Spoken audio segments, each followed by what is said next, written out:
Pemirsa, untuk mengurangi kepadatan arus lalu lintas mudik dan arus balik Lebaran, pemerintah Provinsi Sumatera Selatan akan terapkan work from anywhere kepada ASN selama 2 hari, sebelum dan sesudah cuti bersama Hari Raya Idul Fitri.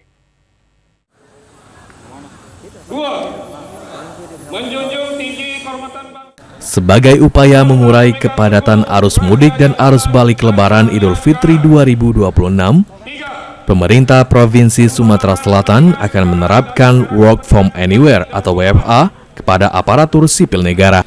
Sekretaris Daerah Provinsi Sumatera Selatan Edward Chandra mengatakan, penerapan WFA bagi ASN di lingkungan pemerintah Provinsi Sumatera Selatan akan diterapkan sesuai kebijakan pemerintah pusat, yakni pada tanggal 16 sampai 17 Maret dan 25 hingga 27 Maret 2026.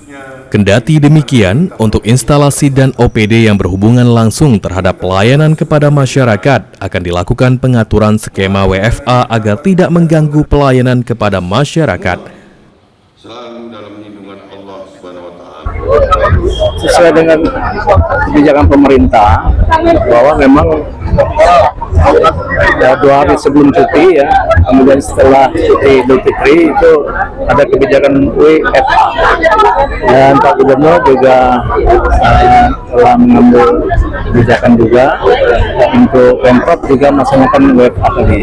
Namun demikian untuk instansi-instansi OPD yang memberikan pelayanan langsung pada masyarakat itu untuk diatur. Jadi pada prinsipnya pelayanan pada masyarakat harus tetap dijalankan. Dalam menjalankan segala tugas yang kami. Sementara berdasarkan surat edaran yang dikeluarkan oleh Gubernur Sumatera Selatan Herman Deru, ASN di lingkungan pemerintah Provinsi Sumatera Selatan akan mendapatkan rangkaian libur Hari Raya Idul Fitri mulai dari 18 Maret hingga 24 Maret 2026.